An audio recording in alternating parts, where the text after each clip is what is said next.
আসসালামু আলাইকুম। জরুরি বিদ্যুৎ সেবা 24 ফেসবুক পেজে এবং ইউটিউব চ্যানেলে সবাইকে স্বাগত। আজকে আপনাদের সামনে নিয়ে আসলাম একটি মিটার, যে মিটারের কোনো সংযোগ নাই, সোর্স এবং লোডে কোনো সংযোগ নাই, সম্পূর্ণ একটা ফ্রি মিটার। এই মিটারে দেখেন পালস দিচ্ছে, আপনারা দেখতে পাচ্ছেন, একটু কাছ থেকে দেখবেন, এই যে অটো পালস দিচ্ছে, অর্থাৎ এই মিটারটিতে কোথাও কোনো সংযোগ নাই। মিটারটি হচ্ছে উসাপ কোম্পানির মিটার। এই মিটারে কোনো সংযোগ না থাকার পরেও মিটারে ইউনিট কাউন্ট হচ্ছে এবং পালস দিচ্ছে। এই পালস দেওয়া, এটা হচ্ছে 1600 বার যদি পালস দেয় মিটারটি, তাহলে 1 ইউনিট বিদ্যুৎ কাউন্ট হবে, এবং যতবার একটা পালস দেবে সেই অনুপাতে এখানে বিদ্যুতের ইউনিট কাউন্ট হবে। তো মিটারে কোথাও কোনো সংযোগ নাই, তারপরে মিটারের ইউনিট কাউন্ট হচ্ছে, এটার কারণ হচ্ছে মিটারটি নষ্ট। এই মিটারের ভিতরে যে সার্কিট ব্রেকার আছে সেটা নষ্ট হয়ে গেছে বজ্রপাতের কারণে। তো এই ধরনের মিটার যাদের বাড়িতে আছে তারা দ্রুত অফিসে গিয়ে মিটারটি পরিবর্তনের জন্য আবেদন করবেন। কিভাবে বুঝবেন আপনার মিটারটি নষ্ট হয়েছে কিনা? আপনি আপনার ঘরের মেইন সুইচটি বন্ধ করবেন বা সার্কিট ব্রেকার বন্ধ করবেন। বন্ধ করার পরেও যদি দেখেন যে মিটার এরকম পালস দিচ্ছে অথবা ডিসপ্লের নিচে এখানে লাফাচ্ছে, বারবার ভাসতেছে বা পালস দিচ্ছে, অথবা এখানে যেরকম আমাদের লাল যে বাতিটি আছে, সিগন্যাল বাতি, এটা যে পালস দিচ্ছে, এরকম যদি পালস দেয় তাহলে আপনি বুঝবেন আপনার মিটারটি সমস্যা আছে বা নষ্ট হয়েছে। আপনি দ্রুত অফিসে গিয়ে বিদ্যুৎ বিল পরিশোধ করবেন এবং 1 পয়েন্ট ব্যাক অবস্থানের সেবা যে একটি ফর্ম আছে, সেই ফর্মটি দিয়ে আপনি 276 টাকা দিয়ে মিটারটি পরিবর্তনের জন্য আবেদন করবেন।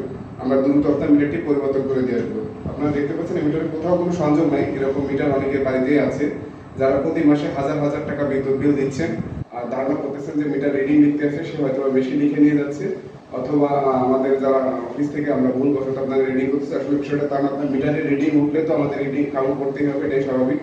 তার জন্য যাদের মিটারে এই ধরনের সমস্যা আছে, আপনারা কিভাবে বুঝবেন? মিটারের মেইন সুইচ বন্ধ করলে দেখতে পাবেন যে আপনার মিটারে ডাউন, মানে মিটারটি এরকম পাওয়ার দিচ্ছে, অথবা যখন বিদ্যুৎ চলে যায় বা বিদ্যুৎ বন্ধ থাকে লোডশেডিং অবস্থায়, কখনো কারণবশত আমাদের সম্পূর্ণ লাইন বন্ধ থাকে, তখনও যদি দেখেন যে আপনার মিটার এরকম পালস দিচ্ছে বা ইউনিট কাউন্ট হচ্ছে, তাহলে বুঝবেন আপনার মিটারটি নষ্ট হয়ে গেছে।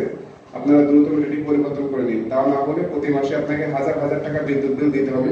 এই মিটারটি এখন গ্রাহকের বাড়িতে ছিল লাগানো, গ্রাহক আবেদন করছে মিটার পরিবর্তনের জন্য, কারণ প্রতি মাসে বিদ্যুৎ বিল আসতেছে। তো আমরা মিটারটি পরিবর্তন করে নিয়ে আসছি এবং আশা করে দেখতেছি যে আমাদের অফিসে মিটার পড়েছিল, এখানে আমরা রেখে দিয়েছিলাম। এখানে আমরা যতগুলো মিটার আছে এগুলো সব আবেদনের প্রেক্ষিতে আমরা মিটার পরিবর্তন করে থাকি। তো যাদের এরকম মিটার আছে তারা দ্রুত মিটারটি পরিবর্তন করিয়ে নিন, তা না হলে আপনার প্রত্যেক মাসে হাজার হাজার টাকা বিদ্যুৎ বিল গুনতে হবে এবং প্রত্যেক মাসে এরকম বিদ্যুৎ বিল দিয়ে যেতে হবে। সুতরাং বিদ্যুৎ বিল কমাতে হলে আপনার মিটারের সমস্যা আছে নাকি ঘরের ভিতরে সমস্যা আছে সেটা আগে মার্ক করুন, তারপর আপনি মিটার পরিবর্তনের জন্য আবেদন করবেন। যদি আপনার মিটারে কোনো সমস্যা না থাকে তাহলে আপনি হাজারবার মিটার পরিবর্তন করলেও আপনার মিটারের সমস্যার সমাধান হবে না বা বিদ্যুৎ বিল কম আসবে না। আগে যদি দেখেন যে আপনার মিটারের সমস্যা আছে তাহলে আপনি মিটারটি পরিবর্তনের জন্য আবেদন করুন।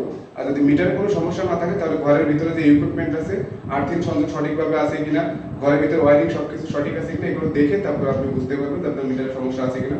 তবে সব থেকে ভালো একজন দক্ষ ইলেকট্রিশিয়ান দেখে তাকে আপনার বাড়িতে ডেকে আপনি আপনার ঘরের ওয়ারিংটি চেক করাবেন এবং মিটারটি দেখাবেন যে আপনার মিটারে কোনো সমস্যা আছে কিনা। ধন্যবাদ সবাইকে, ভালো থাকবেন, সুস্থ থাকবেন। জরুরি বিদ্যুৎ সেবা 24 ফেসবুক পেজ এবং ইউটিউব চ্যানেলের সঙ্গেই থাকবেন। আমাদের ভিডিওগুলো ভালো লাগলে অবশ্যই লাইক, কমেন্ট, শেয়ার করবেন এবং সবাইকে দেখার সুযোগ করে দেবেন। ধন্যবাদ সবাইকে, আসসালামু আলাইকুম।